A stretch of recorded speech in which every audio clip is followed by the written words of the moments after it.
जय माता दी दोस्तों, कैसे हैं आप सब। कमेंट बॉक्स में हर हर महादेव लिखना ना भूलिएगा। आज हम जानेंगे 2025 में कर्मा धर्मा का व्रत कब रखा जाएगा, एकादशी तिथि कब से कब तक रहने वाली है, नहाय खाए के नियम क्या होते हैं, पूजा की विधि क्या होती है और साथ में हम जानेंगे पारण कैसे करते हैं। कर्मा धर्मा जिसे झूड़ी व्रत भी कहा जाता है, परिवर्तनीय एकादशी व्रत भी कहा जाता है, डोला ग्यारस भी कहा जाता है और कर्मा पर्व भी कहा जाता है।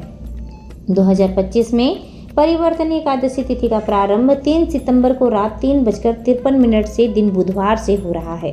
वहीं इसका समापन 4 सितंबर को सुबह 4:21 पर होगा और दिन रहेगा गुरुवार। उदया तिथि के अनुसार परिवर्तनीय एकादशी यानी कि डोला ग्यारस यानी कि कर्मा धर्मा का त्यौहार 3 सितंबर दिन बुधवार को मनाया जाने वाला है। हम सभी को पता है कि कर्मा भादो माह के शुक्ल पक्ष की एकादशी तिथि के दिन मनाया जाता है और इस दिन बहनें अपने भाई की सुख और समृद्धि और दीर्घायु की कामना करती है।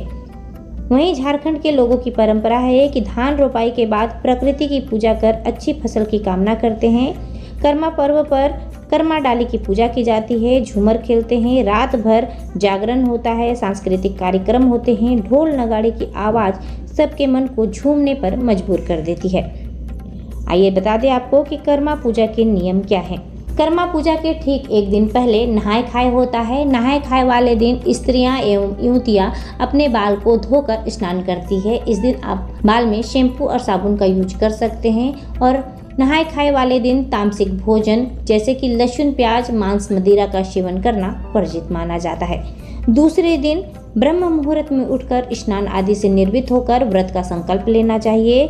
बता दें आपको कि कर्मा पूजा के कुछ दिन पहले ही युवतियां नदी या तालाब से स्वच्छ और महीन बालू उठाकर लाती है और उस बालू में पूजा के दिन कर्मा की डाली को रखा जाता है। इसके अलावा बालू में 7 प्रकार के अनाज भी बोया जाता है, जिसमें गेहूं, जौ, मकई, धान, उड़द, चना, कुर्थी इत्यादि सम्मिलित होते हैं। फिर उसे अच्छी पूजा वाली जगह में रख दिया जाता है।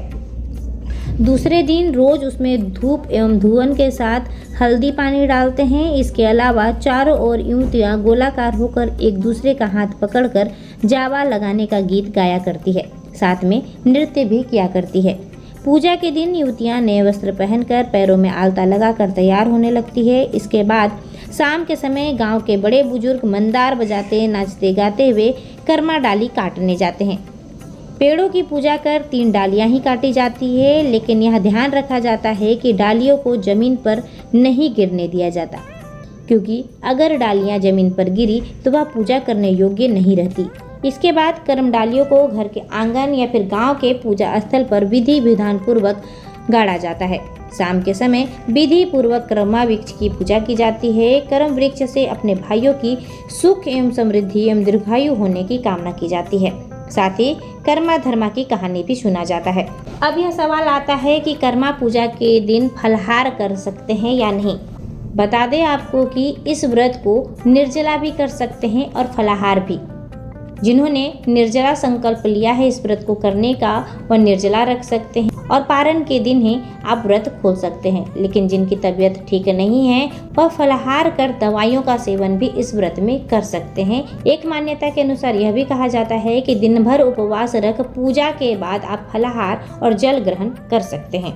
कर्मा पूजा के पारण वाले दिन सुबह युवतियां नहा धोआ कर स्वच्छ वस्त्र धारण कर कर्मा वृक्ष की विधि विधान से पूजा करती है। साथ ही कर्म वृक्ष को दातुन करवाती है। उसे कर्मी के पत्ते पर ही कर्मी के साग और भात खिलाती है। कर्मा वृक्ष के गले मिलती है और उससे आशीर्वाद लेती है। आसपास के नदी और तालाब में जाकर उसे विसर्जन कर देती है।